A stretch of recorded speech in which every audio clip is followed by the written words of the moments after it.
All right, we got another number one agent in her market, Colorado Springs. That's right. Amy Fletcher coming up next on Cliff's Notes. Real estate agents, are you struggling with the day-to-day grind, dialing for dollars, putting in hours of floor time with little to show for it? Are you looking for tips, tricks, and tactics to accelerate your career as an agent that will have you closing more homes, working with more clients, and earning more money than ever before? Hi, my name's Cliff Freeman, and I've spent the past 2 decades of my real estate career running one of the top brokerages in DFW and personally coaching over 1,000 high-performing real estate professionals across North America. I created this podcast to share the strategies and tactics you need to explode your real estate business. I guarantee it. Guaranteed. I like that, man. I hit my partner over here on the shoulder. C3, how you doing, man? I love that new intro. That Trelvis, you crushed it on the new intro, man. That was really nice. Man, I appreciate that. Thank you. Yeah. So, man, we had a little bit of weather getting over here today, but fortunately, the streets were dry. But I heard, man, they had a bad wreck over in Fort Worth this morning. We're praying for those folks. Definitely. For Almost sure. Definitely. And, Trelvis, I heard that we're supposed to get down perhaps to a record low. Is it Sunday night, Monday morning? I think Monday morning I heard 6 degrees. Is it 6? Wow. A guy who's been in Dallas for a long time told me that in 1989, the lowest he had ever seen it was, I think, -1 degree. Or like 1 degree, something like that in Dallas. That's cold. So 6 degrees, we cutting it close, I guess. That's pretty darn close. That's what you call a 3-dog night, isn't it? 3-dog night. Instead of a 2-dog night, it's or a 1-dog or a night. 1-dog. Yeah. You know where that came from, don't you? I do not. You really don't? I don't. This is a Cliffism? You're a DJ on the radio in your other life, and you don't know where 3-dog night came from. I do not know where 3-dog night comes from. So seriously, if it's cold, then you just get 1 dog to keep you warm, right? Okay. If it's really cold, you get 2 dogs. Okay. And that'll keep you warm. But if it's a 3-dog night, man, it is freaking cold outside. Okay. Just when you're sleeping, right? Because you got 3 dogs you're sleeping on. Exactly. That's I would right. tell the city the next time I am on There air. it is. And it's on the internet, so it must be true. Yes, indeed. Yes, it is. All right, ladies and gentlemen, thank you for being here today. I am super stoked to have. It's always great when you have the number one agent. Say, another number one agent in their market, and she's partnered with us here at our firm, and we're so excited to let's bring her on. Amy Fletcher, Amy Colorado Springs Fletcher. How you doing, Amy? Thanks for having me. Hey, it's great to see you, and man, we are just so excited to have you here and as part of our group. And we got a bunch of questions that we want to rapid fire you with. You got a great history behind you, and you also did some service for our country. Weren't you in the Air Force for a bit? I'm a spouse. Spouse. That's where Yes. you learn that's where you learn those words. Okay, that I heard on the telephone the other day. Air Force spouse. How long has your husband been in the service? So he did 12 years active duty and went to the reserves to support me in my career. So he is now 3 years in reserves, so 15 years total. Oh my gosh. Well, we certainly extend our gratitude for his service. And was that the connection with you and Brandon, another good friend of ours down in Florida? You know, Brandon saw my announcement get shared across Florida. I have tons of military friends down there, and he just picked up the phone and said, "Holy cow, how did something get you to switch to EXP? I got it," he said. Wow. And Brandon's like, big. And talking about that is the number one reason is I have a badass team, and we're still doing great real estate with this amazing retirement plan built into it. Yeah, exactly. You know, let's. I think something our audience really likes is when they see celebrities like you on the show, they want to know that you're. I mean, at some point you weren't all famous in the real estate business, right? And you know, you probably when you were young, real estate wasn't something you even thought about. What was it like? Just tell us briefly. What was it like growing up as Amy Fletcher? Where did you grow up?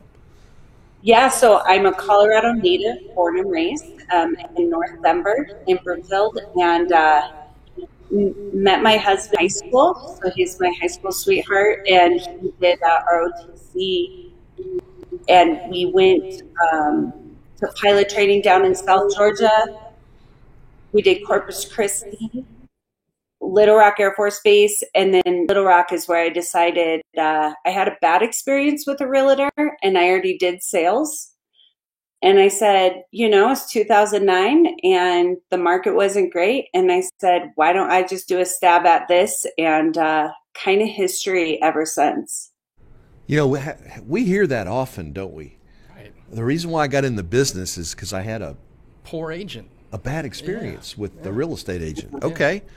And what kind of sales were you doing before you got into real estate?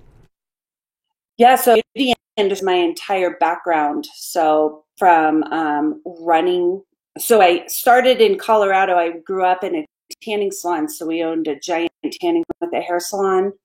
When I moved to Georgia and Texas, I ran multiple chains of tanning salons. And then you move to Arkansas, and tanning is not as cool. So I moved over to beauty sales and ran the background like a beauty supply shop where hairdressers get their stuff, and then got recruited over to a big Redken school there. And then I went on maternity leave to have my second child and never went back to it, went straight into real estate.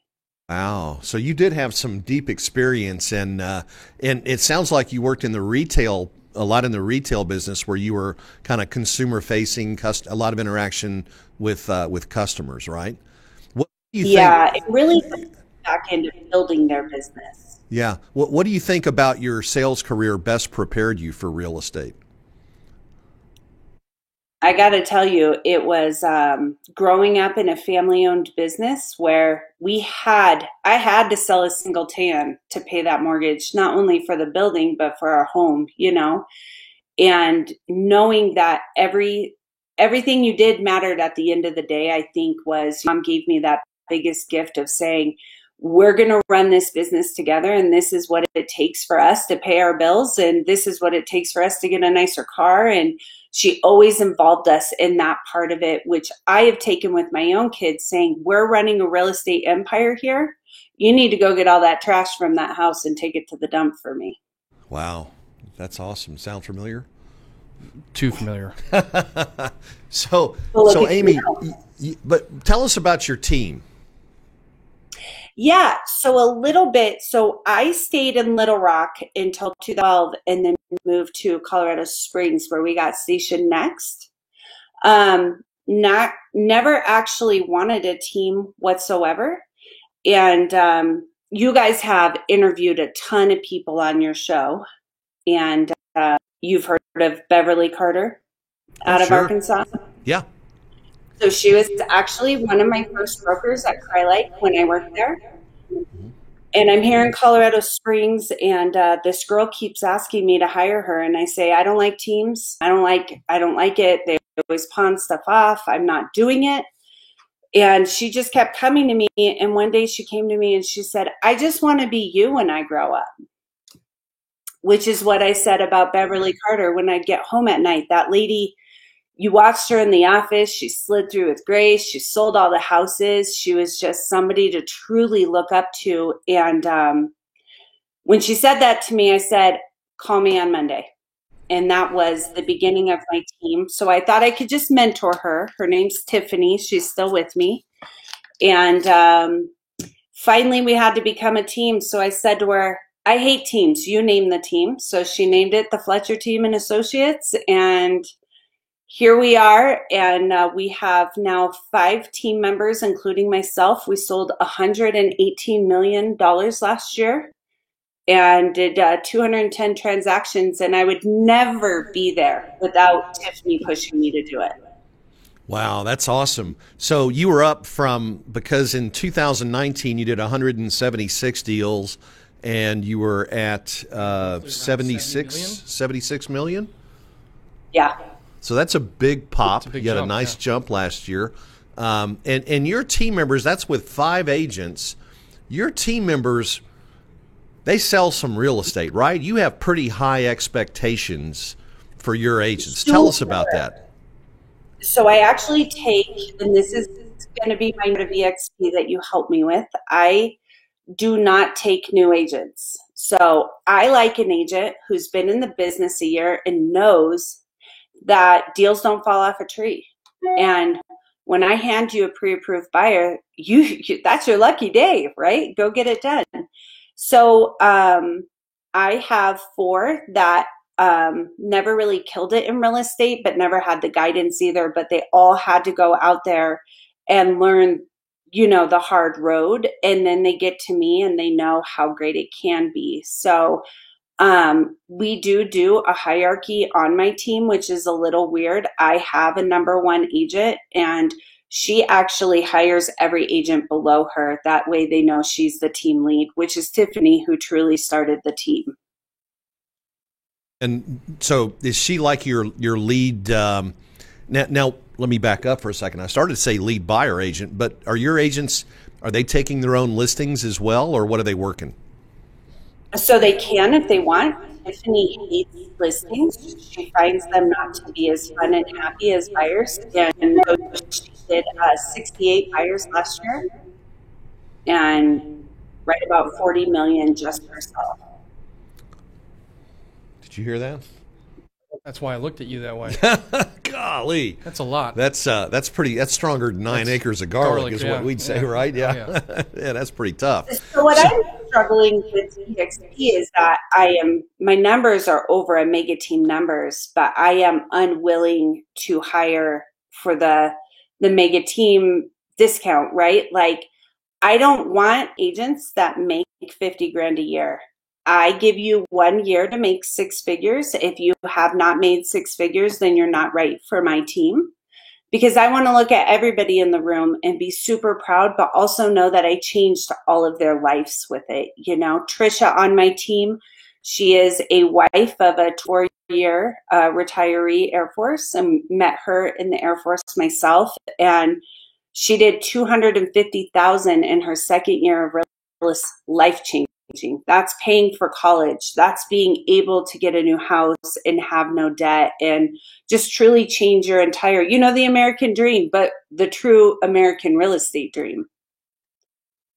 I used to tell people, if you're content with making 50, 60,000 a year, just go get a job as a bank teller at Bank of America. At least they have benefits, right? And I don't know how much bank tellers make at Bank of America. I just use that as an example. But real estate, if you're going to get into real estate, you might as well kill it. If you're going to get in here and get your head beat up against the wall every day. I mean, why not? Why not, right? What else are you going to be doing? Yeah, because what's the limiting factor, C3?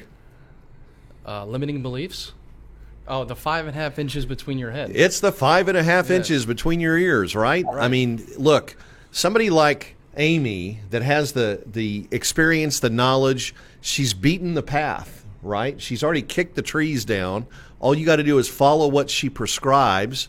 And if you show up with an NFL fire in the belly and let her guide you, right, which is what she does with her team members, and she trains them. How important, Amy, how important is training and coaching on your team? So training and coaching is number 1. I tell everybody, without a coach, you can never make it to the next level. Every single high-performing agent, 7 digits, has had a coach. Picks up the phone, talks to the coach. I'm having a bad day. I better talk to my coach. I get that you're probably going to tell me exactly what I already knew, but you're going to hold my feet to the fire, and you are going to make me rise above. Yeah, people just don't get it the first time. They just don't. No. They've got to internalize it. We always believe what we tell ourselves, but we don't always believe what other people tell us, right? So we have to internalize what a coach is saying. That's why it's so important to have rapport with a coach. So, okay, well, that's really interesting. So you're talking about things here that really resonate with why we joined EXP, and now we have a team of 40 agents here in Dallas.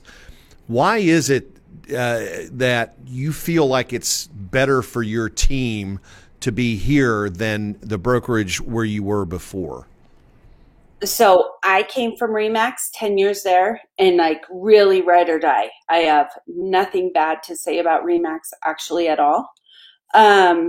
kind of the story that happened is I looked at EXP 2.5 years ago, and it was so new and it was kind of scary. And RE/MAX is everything in Colorado, right? The balloons everywhere.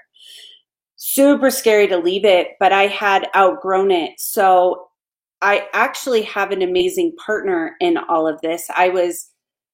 I'll go back to that in a second. So I went to RE/MAX 2 years ago and I asked for a satellite office, and I bought a building and I was ready to go to a satellite office, kind of do my own thing.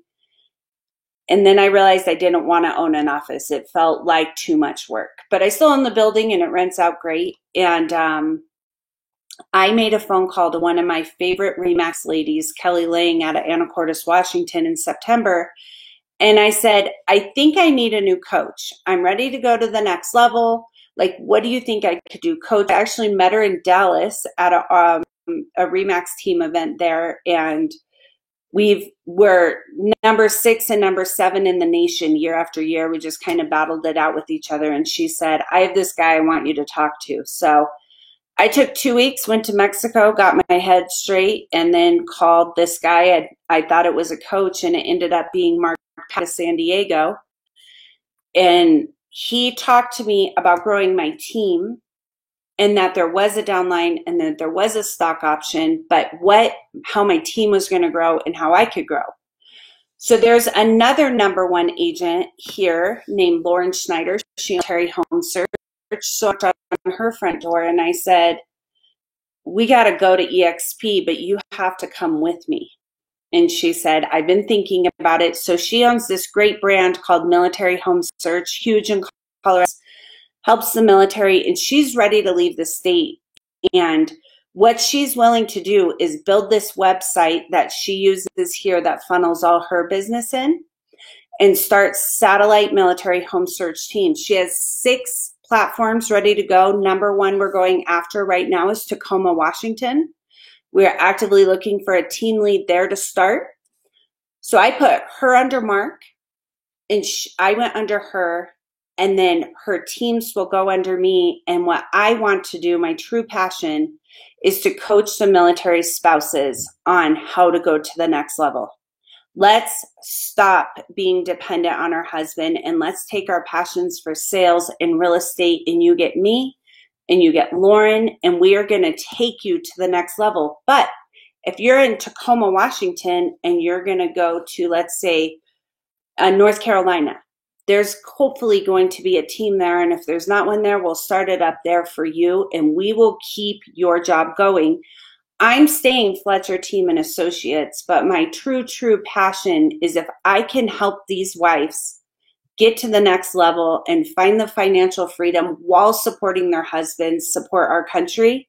We have a huge initiative about to hit all across the U.S., and we are ready to help these spouses out.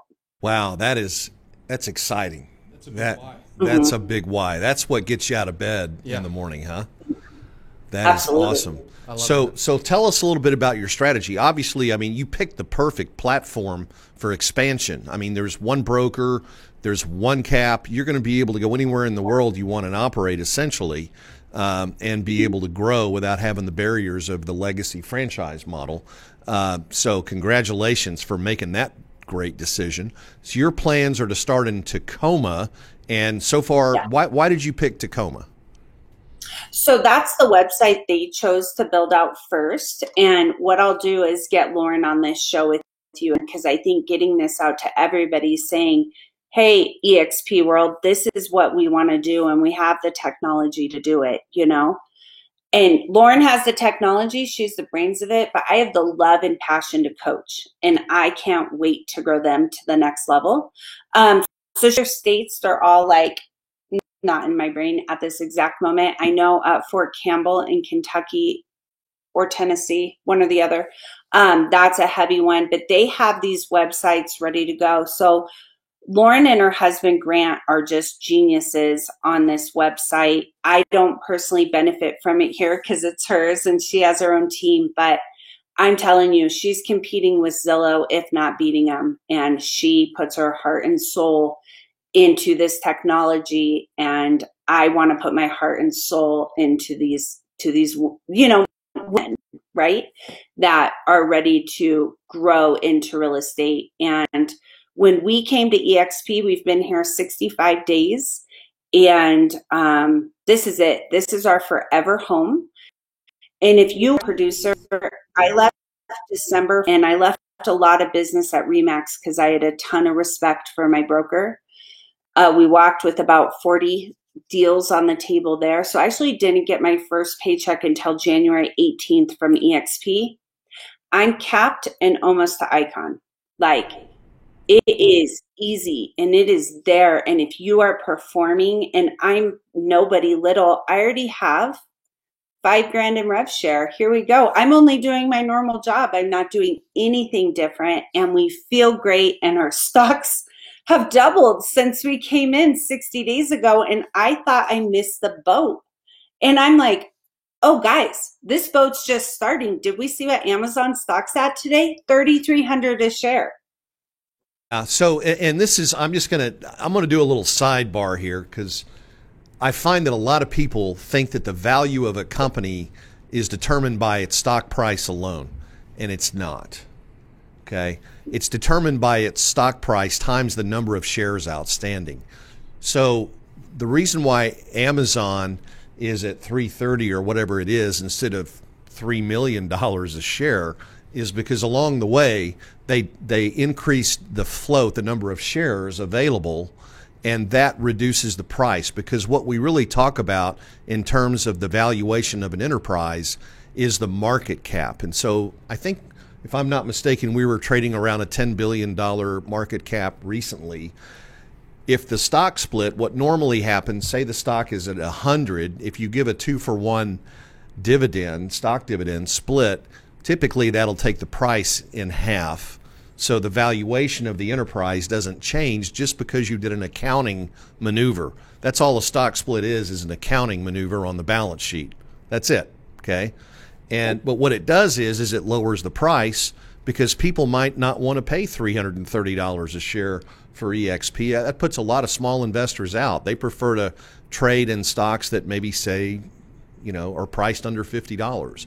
So the company can control to a degree what range the stock will trade in based on how the number of shares changes and how that impacts the float. But in terms of market cap, and again, this is not a solicitation to buy. I'm not giving you stock advice. I'm not a stock broker anymore. I used to be, but I'm just trying to give you a little background here on how stocks work with the price and the number of outstanding shares.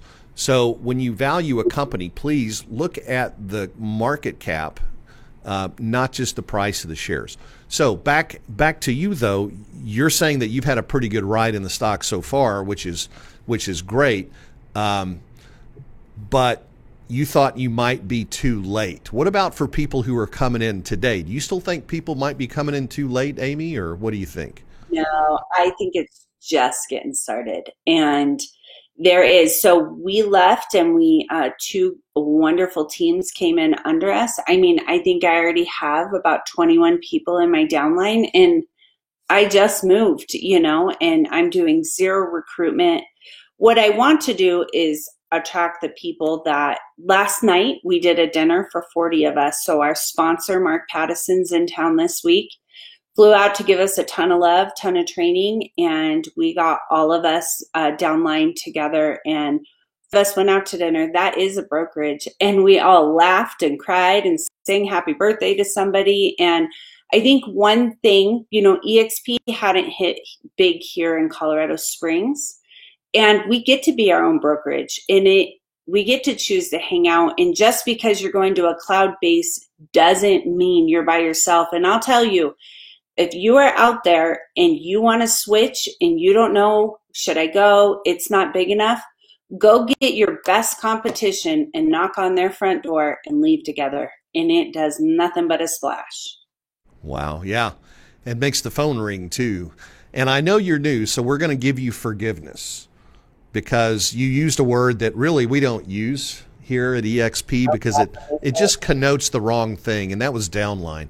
It's just a revenue share group. Yeah, we're not an MLM. We're not regulated by the FTC. We're not selling each other protein powder. This is revenue share, just like a law firm. In fact, you look at Berkshire Hathaway, money comes in, lots of people get paid and get a piece of that.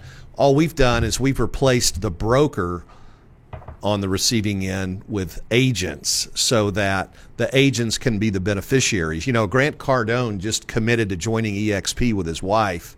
And what he said is that agents deserve more than just a commission. You need to be compensated with equity. And that's when he was talking with Glenn Sanford about EXP. And so we're super excited to have, that's another name to, that we're excited to have associated with EXP, Tariq El Moussa. There's a lot of really stand-up people that, are out there like you, number one in their markets. So we're so excited to have you and Colorado Springs. Tell us a little bit about your market. I know that, you've got the academy right there close by and it's kind of a military town, but how competitive is Colorado Springs from the real estate standpoint? Yeah, so we actually have 5 bases in our little town here. And as of today, we have 300 homes on the market in the entire county. So it is, if your house is $700,000 for $800,000, and it is cutthroat out there. And so you're number one in your market with 118 million. And you said you sold over 200 units last year, right? Mm-hmm. And so what's your average sales price then? Our average sales price is $550. $550. By the way, ladies, yeah? Okay. For the city, $375. Oh, I see. Okay. All right. And I have friends, I'm not going to shame them publicly, Kevin, but who lives, and his market is in the high 100s, okay?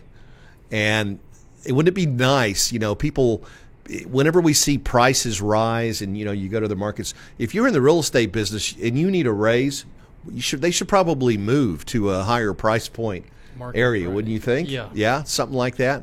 Well, the market I know in Denver has been absolutely crazy. How many months of inventory do you guys have on the market in Colorado Springs? Do you know off the top of your head? 6 days. 6 days? Okay. Of inventory. Did you hear that, Free? 6 days. And we all know that a balanced market is 6 months. 6 months, right? Mm-hmm. So you're coming across how many offers? What's the most number of offers you had on a listing 80. so far? How many? 83. 83 offers. What was the price point of that home? $350. $350. And that's considered a starter home in Colorado Springs, I bet, right? Yeah, and that's sold for $4.25 cash, no appraisal. Wow. Did it sell to an investor? Just curious, or? Yeah, lots of investors coming in. We actually have a ton of people from Texas, California, and New York seem to be our biggest people moving in. But there is so much cash flowing in. But even if we have a market correction, right, we need to just go to even a year ago's market where we were still 4 and 5 offers per home is much better. I mean, we stand in lines outside of houses. If you do not book your showing within right about an hour, you're not seeing the house because they're booked. Well, explain this to the audience then. That winning bid on your listing was a cash offer. You guys obviously represent a lot of military service people. How do you get sellers to accept VA loans? It's very hard right now. So if you are anywhere, I mean, I don't even think we have a home less than 200. So let's just say you're between 250 and 800. You're looking to go 10 to 50,000 over asking, an appraisal guarantee, and you will either buy it as is or health and safety items only. And you can be a a VA buyer because there's no loan limit anymore, right? But you can still give me a $50,000 to $100,000 appraisal guarantee if you wanted. So I took a VA offer on a house yesterday. House went on the market at $875. We sold it for $905, and they gave me the full $30,000 appraisal guarantee. So if it comes less than $905, they'll pay up to $30,000 to the capped price. That's interesting because in Texas, in the third-party financing addendum, the language required for a government loan states that the buyer cannot waive the right to walk away from a deal if it appraises below what the contract price is. I'm really surprised to hear, and I'd like to find out how you're getting VA buyers to use appraisal guarantees like that.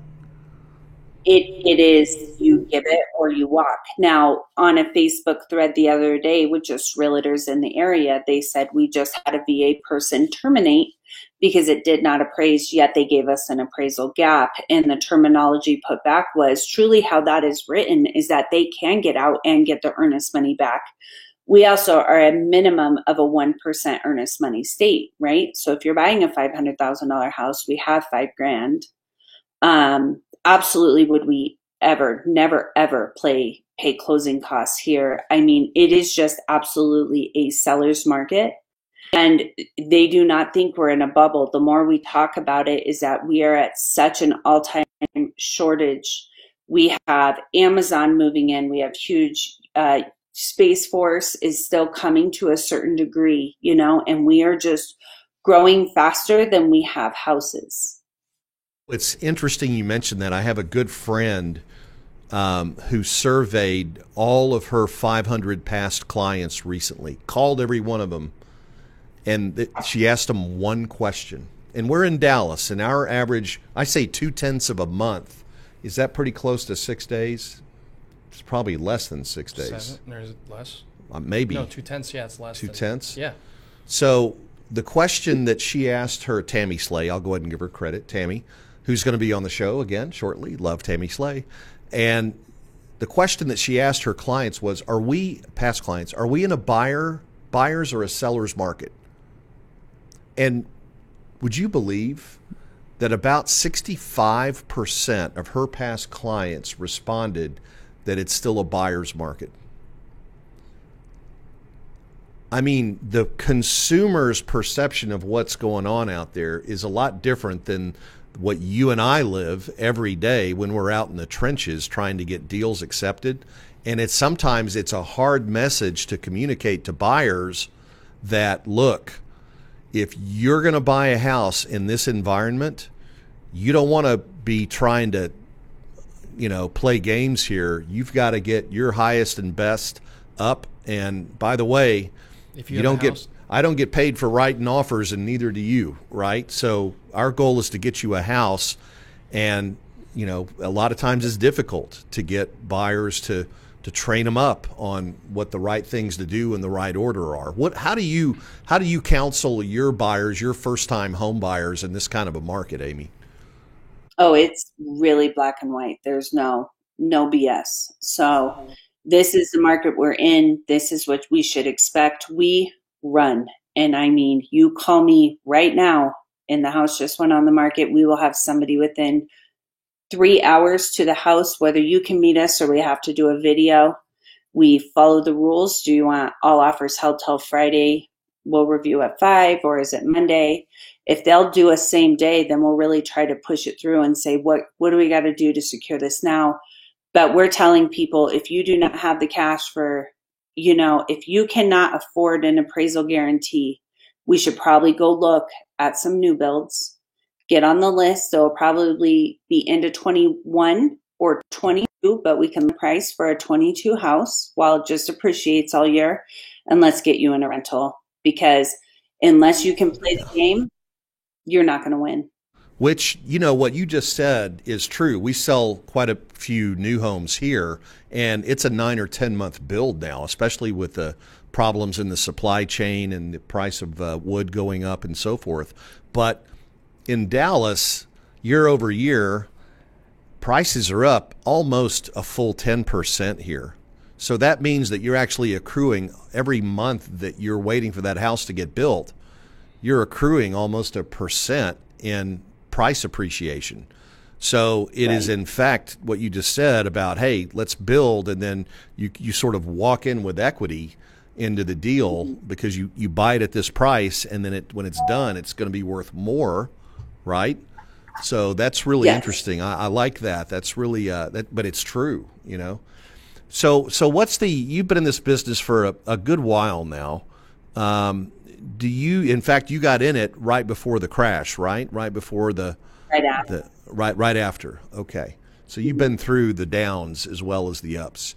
Do you see this going on much longer, or what do you see happening in the next few years?